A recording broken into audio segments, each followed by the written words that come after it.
Hostage, a Todd Mills mystery, book 3 in the series. Author R.D. Zimmerman, publisher Scribble Pub. Narrator Eric Aust.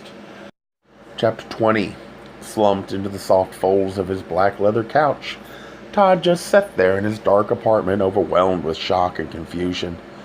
That Rawlins, the most stable, level-headed guy Todd had ever met, had been poised to take fatal flight from his balcony was impossible, and that Rawlins, who looked so incredibly healthy, was at the very least HIV positive was something Todd couldn't even comprehend. Oh dear God. He wanted to jump up screaming. He wanted to break down crying. Instead, Todd leaned forward, his elbows on his knees, his face buried in his hands, the painful fear locked in him so tightly that no amount of force could break it free. Something grazed Todd's foot, and he flinched. Peering down, he saw a sleek black creature brushing his ankle. Girlfriend. At first, Todd didn't know what to do. For Kurt's cat had never been so brazen, so daring.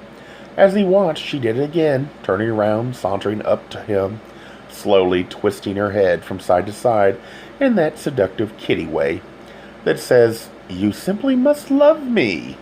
Next, pressing her left shoulder up against Todd's ankle, she slowly dragged the full length of her body across his foot, as if he were trying to catch a fly. Todd carefully moved his hand down inch by inch. Girlfriend's languid tail swished back and forth, and then Todd did it. He touched her for nearly the first time in the months since Rawlins had brought her over, sinking 2 fingertips into her silken fur and scratching, as if she'd just woken from a long sleep and suddenly realized how love-starved she actually was. She buckled up her shoulders and pressed her spine deeper into Todd's touch. More brazen now himself, Todd rubbed her head, then ran his hand down the full length of her body and all the way up to the tip of her tail, a gesture of affection that girlfriend ate up with a rapture. Roused from his shock, Todd slowed off his inertia.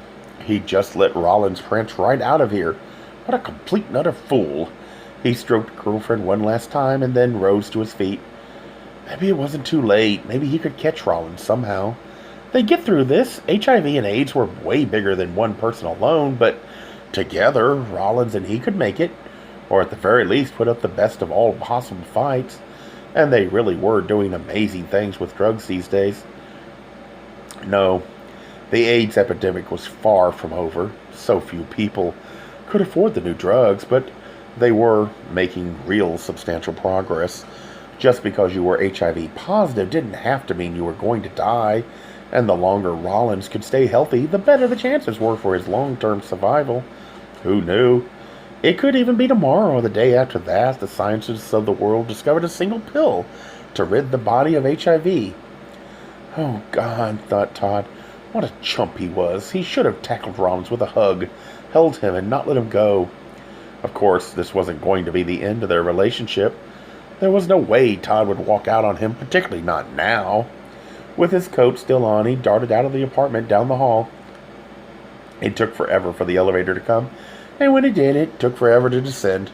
A woman with red hair got on at the 8th floor. "I just saw you on the news, Mr. Mills," said the woman as they rode downward. "What a day you've had. Weren't you scared? On TV, you looked as cool as a cuke. Thank God you're all right." "Thank you. Can you believe they did that? Those coots. I mean, kidnapping a politician like that. What's the world coming to?" Consumed by the personal issues at hand, Todd barely nodded, and as soon as the doors parted, he dashed out. He charged through the lobby, out the double doors, then turned an immediate right and jogged up the concrete drive. The guest parking was right there, and he scanned the dozen or so cars, but failed to see Rawlins' vehicle. Todd came to a halt, jabbed his left hand into his hair, and pulled desperately at the roots. What if Rawlins really tried to kill himself? What if he went home and took a bunch of pills, or went downtown and hurled himself into the Mississippi? How could Todd have been so stupid to let him leave? To let him go off in such a desperate state? He had to find him. It was that simple.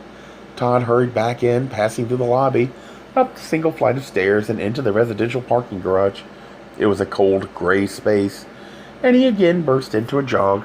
First, he'd go straight to Rawlins' place. It wasn't that far, just the other side of Uptown. Right, with any luck, he'd find Rawlins there and talk some sense into him. Todd came to his parking space and froze. Where his green Jeep Grand Cherokee was supposed to be, there was nothing, just a blank stretch of concrete. Ah, crap. His first thought was that someone had stolen his vehicle, but no, of course not. He'd taken a taxi from downtown because, of course, his car was still out at Channel 10, just where he'd left it this morning. Things were going from bad to worse, and he turned around.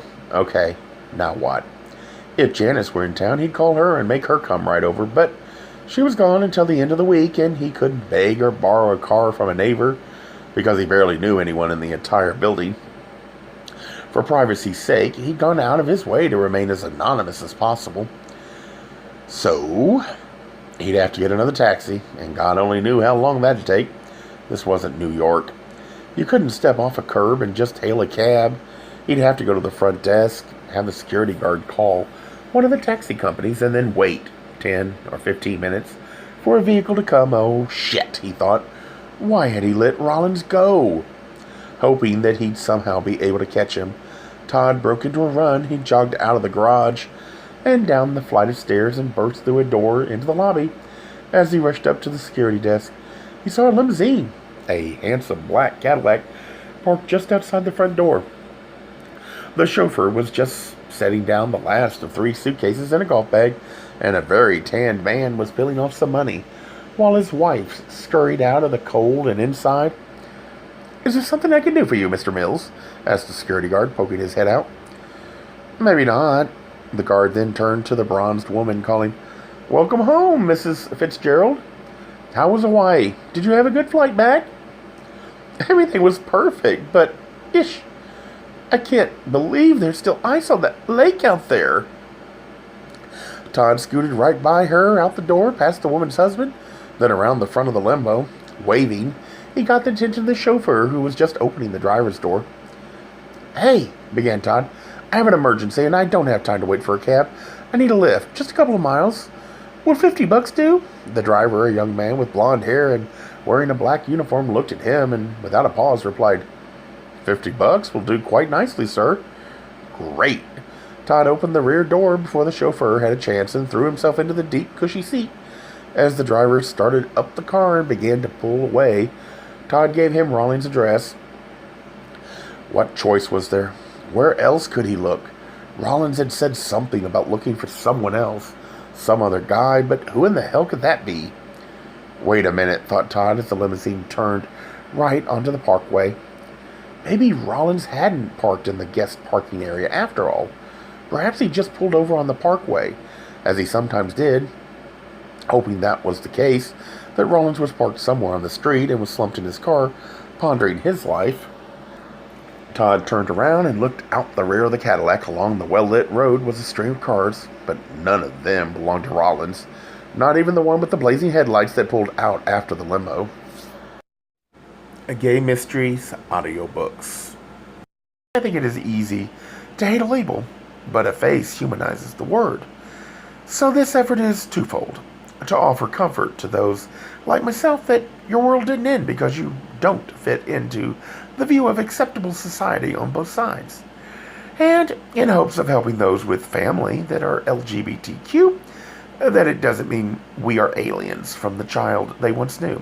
Reassure them so they can maybe be supportive at the same time, being true to their values.